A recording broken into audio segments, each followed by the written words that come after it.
You want to make a lot of money? You want to be successful? How do I get from where I am to where I need to be? I didn't want to be rich. I just didn't want to be poor.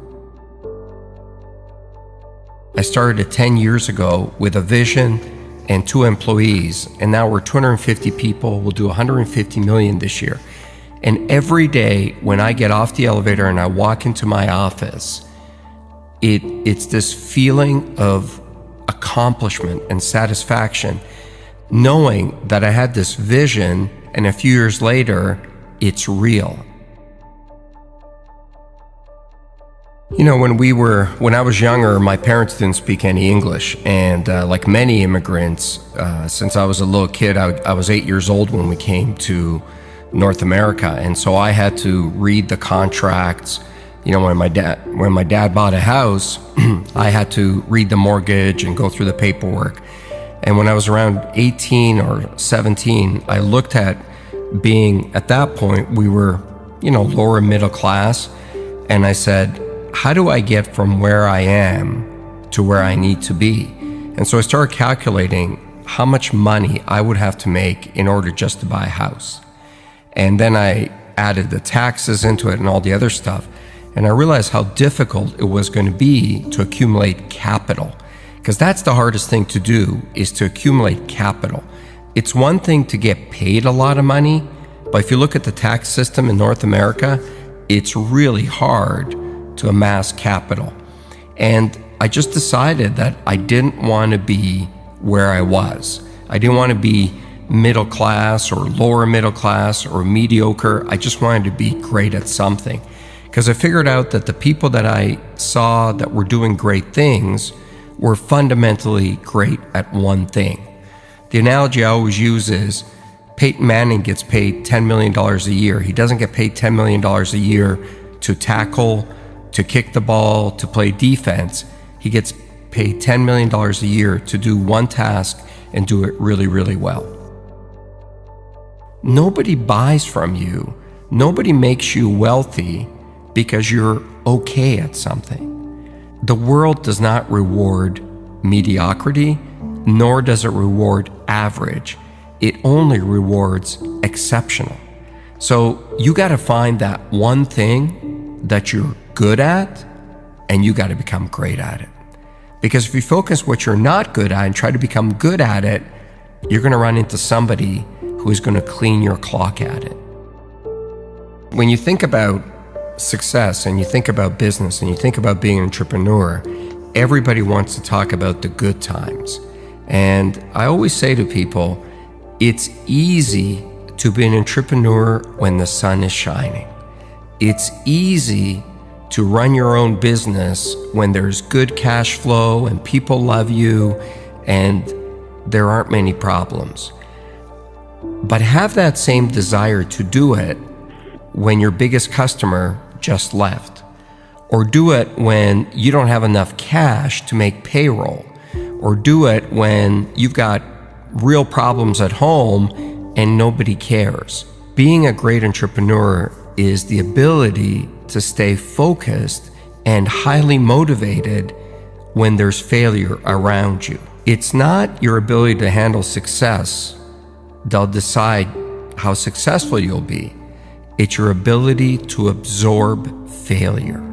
Not take failure, not get hit, but absorb it. Absorb it with every fiber of your body.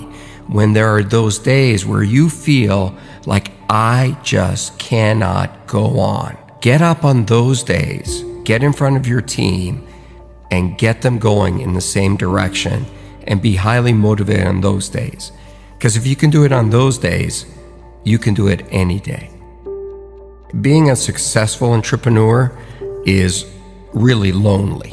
I'm not saying that because I expect people to call me up and say, I'll be your friend and look for sympathy. But it's true. The more successful you are as an entrepreneur, the lonelier it is, because there's just less people that you can hang out with. And the bigger you are, also the bigger the target on your back. And someone's always out to get you. When you're starting out and things aren't going well, misery really does find company. It's easy to find a lot of people to have a beer with and hang out with. But that level of focus to keep going is really difficult. And so one of the things I try to do is I look for people that have been where I want to go. And I love to learn. I've looked for many people along the way. From Warren Avis, the guy who started Avis Rent-A-Car, I used to work for him indirectly. He owned a holding company that I worked for, and he was a great guy. To people you've never heard of, to even some of the other sharks. I've learned a lot from Mark Cuban. I've learned a lot from Damon John. I've learned from a lot of people. The biggest lessons and my biggest mentor was always my dad, because that level of courage I had never seen in another human being. And when I was younger, I didn't really understand it. Once I got older, I understood the sacrifices that he had to make for me to be given the opportunity to be successful. I mean, he was 37 years old, left a communist country, crossed the border, hopped on a boat, and brought his wife and me, my mom and I, with one suitcase to a foreign country where he didn't speak the language, didn't know a single soul, and we had something like $20 in our pockets. That's courage. And as I got older, what I really learned out of that is never complain, because number one, nobody cares, and two, all you deserve in life is an opportunity. Man, when something gives you an opportunity, you got to take it, you don't complain, and you got to go for it. I'm a highly emotional guy. I'm a highly passionate guy. I love my business. I love everything about it. Where I'm not emotional is when it comes to winning or losing. You've got to be very careful about not taking your own bias or emotion into a negotiation or into a fight or into anything, because you've got to be very clear what the goal is. And in business, the goal typically is to make money. When I went to sell my first business to AT&T, I didn't want to sell it. And so it was the night before we were supposed to close the deal. And so I changed my mind, and I called the CEO at the time, and I said, "Oh, I can't sell this business." And he looked at me and he said, "Why not?" And I said, "Oh, it's my baby." And he said, "No, it's not. It's a business." I said, No, it's my baby." And he goes, "No, it's not.